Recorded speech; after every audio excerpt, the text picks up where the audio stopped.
E aí galera, tudo bem com vocês? Bom, alguns veículos de imprensa lá da Argentina fizeram algumas matérias, reportagens aí nos últimos dias, dando umas certas provocadas no Cruzeiro, falando que não é um adversário tão difícil assim pro Boca Juniors e tudo mais. E vários de vocês vieram pedir para que eu desse alguma opinião sobre isso em comentários aí de outros vídeos. Antes de mais nada, eu vou pedir para você deixar o like no vídeo, se inscrever no canal caso não seja inscrito e usar os comentários para deixar você também a sua opinião, tá? Que a minha eu vou deixar no vídeo agora. Lembro apenas que esse vídeo é feito com o patrocínio do OneFootball, que é o maior aplicativo sobre futebol do planeta, com mais de 20 milhões de downloads. É um app totalmente gratuito, está disponível tanto para Android quanto para iOS e o link para você baixá-lo está aqui na descrição desse vídeo, beleza? Essa questão de como lidar com a imprensa, especialmente imprensa de outro país, é muito simples.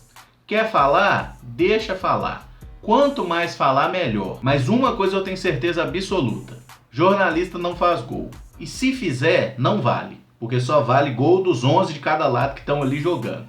Então, meus amigos, imprensa é irrelevante. É conversa fiada, é para gerar ambiente, é para gerar discussão, é para ganhar clique, para ganhar anúncio, para ter visualização, é só para isso, tá? Jornalista é irrelevante no resultado do futebol. Isso é uma coisa importante da gente discutir, porque eu acho que tem gente que realmente acredita que a opinião de jornalista tem alguma relevância. Ela tem a mesma relevância que qualquer outra opinião. E sabe para que serve jornalista falar muita merda e provocar outro time? Para motivar o adversário. Vocês lembram do que aconteceu naquele Cruzeiro e Grêmio, semifinal da Copa do Brasil ano passado? O tanto de merda que os jornalistas lá do Sul falaram? O que aconteceu no final das contas? O Cruzeiro entrou dentro de campo, jogou bola, foi melhor, ganhou o jogo, ganhou nos pênaltis, passou, foi campeão. E o Grêmio? Depois ganhou a Libertadores, não tinha nada a ver com a história. Os caras do Grêmio, jogadores do Grêmio, vieram querer provocar o Cruzeiro. Mas quando chegou dentro de campo, eles ganharam? Não, não ganharam. Quem ganhou foi a gente, a Copa do Brasil foi nossa. E só abrindo um parêntese, que vários de vocês vêm falar aí sobre jornalistas de algumas emissoras, especialmente a Fox Sports, né? Ah, o fulano falou isso, o fulano falou aquilo, o fulano não gosta do Cruzeiro, qual que é o problema, não sei o que e tudo mais. Sabe por que eles continuam falando, gerando polêmica e tudo mais? Porque vocês estão assistindo.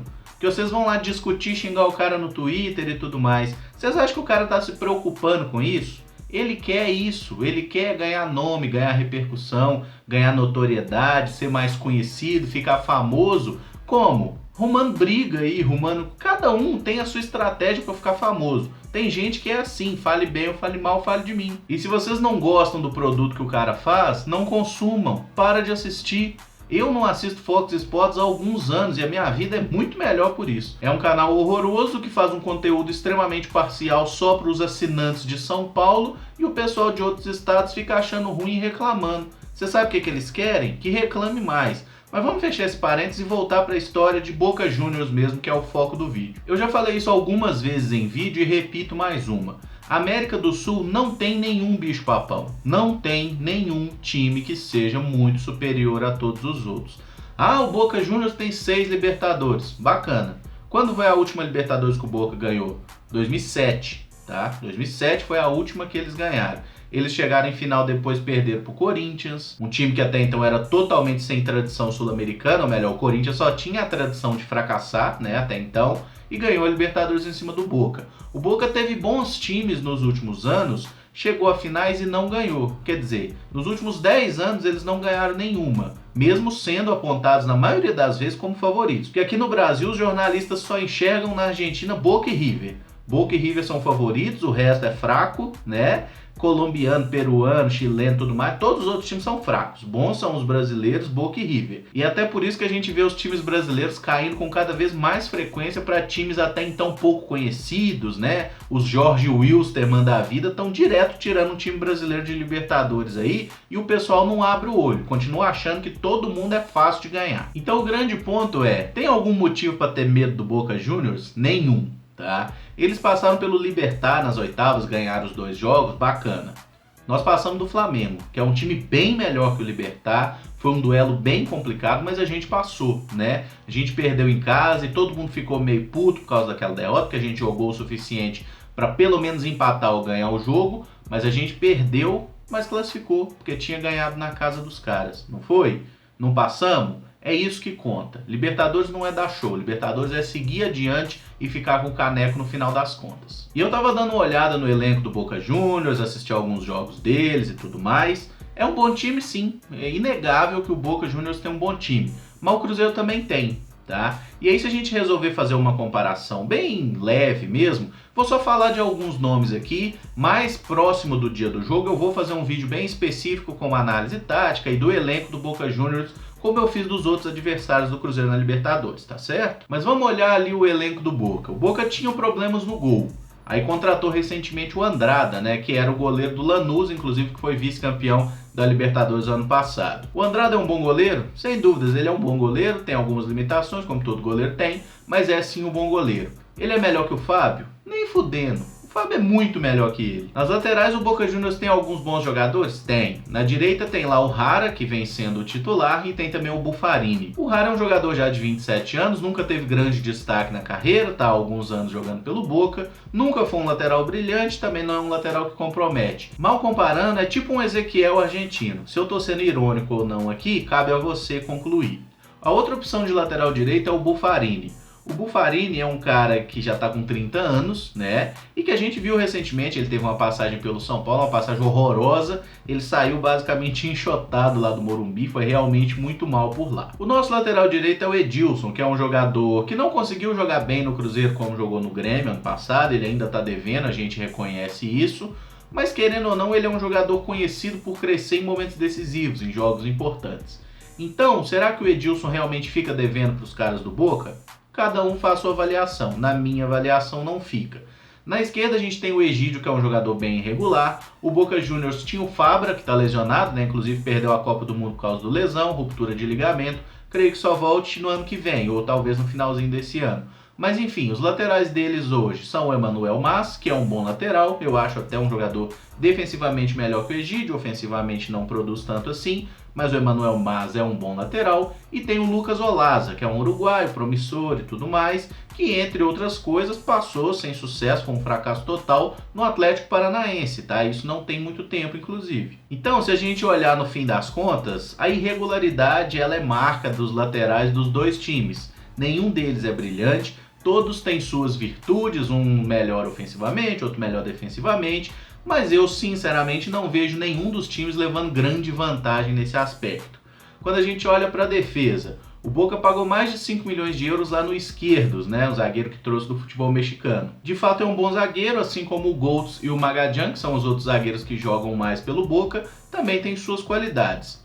Se juntar os três dá um Dedé? Não dá. O Dedé é melhor que os três, tá? Algum dos três é melhor que o Léo? Talvez o esquerdo seja do nível do Léo. Melhor eu realmente não acho que seja. No meio-campo, especialmente entre os volantes, aí sim eu enxergo que o Boca Juniors de fato tem muita qualidade.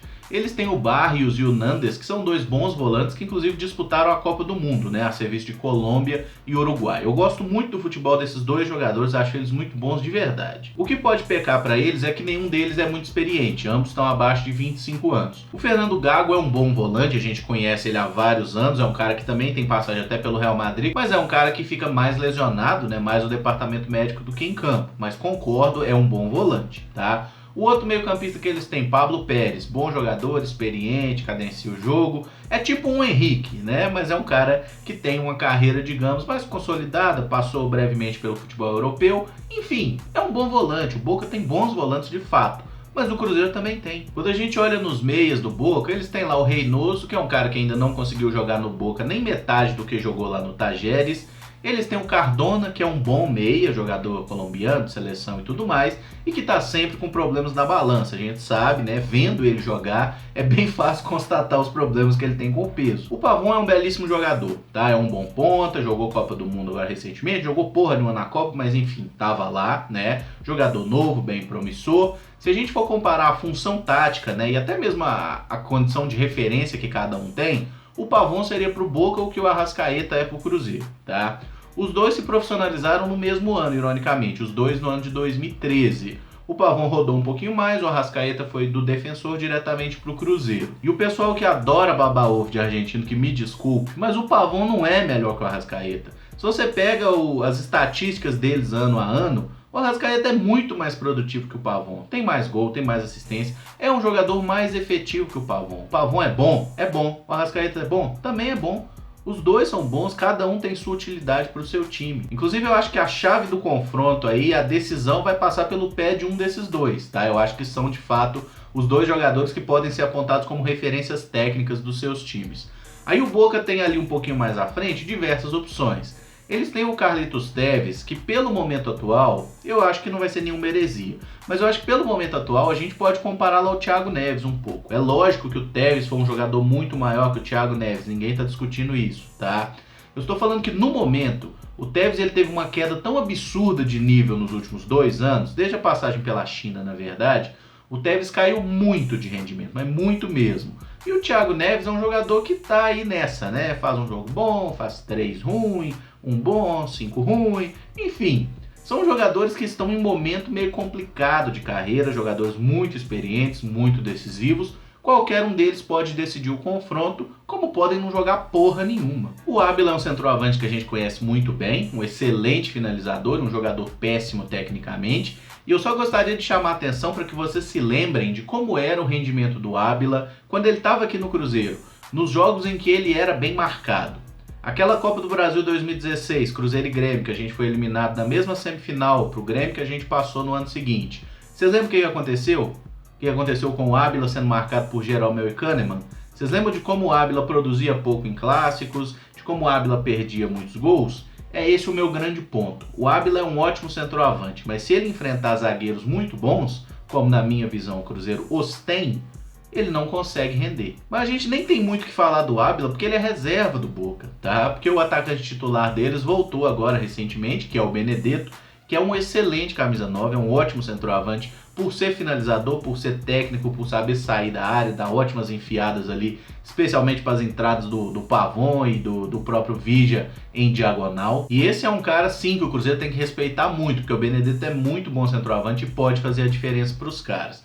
Da mesma forma, o Cruzeiro tem um centroavante muito marcante, muito decisivo, chamado Fred, né? E ele está indisponível no momento por lesão. Não deve jogar a primeira partida contra o Boca, tem chance de jogar a segunda. O Fred é um cara que pode fazer a diferença em favor do Cruzeiro? Pode. Se ele tiver condição de jogo, ele pode sim aparecer e ser um cara decisivo pra gente. É um cara que já mostrou na carreira capacidade para isso. O Fred é um grande artilheiro, é um cara que deve ter, sei lá, 400 gols na carreira. Muito mais do que o próprio Benedetto somado com o Ábila. Então sim, é um jogador que também merece respeito e podem ter certeza que o Boca Juniors respeita muito o time do Cruzeiro. O Mauro Zarate é outro jogador que vem tendo sucesso lá no Boca recentemente, chegou agora ao clube, mas é um cara que, se a gente analisa a carreira dele como um todo, ele tem mais fracasso do que sucesso.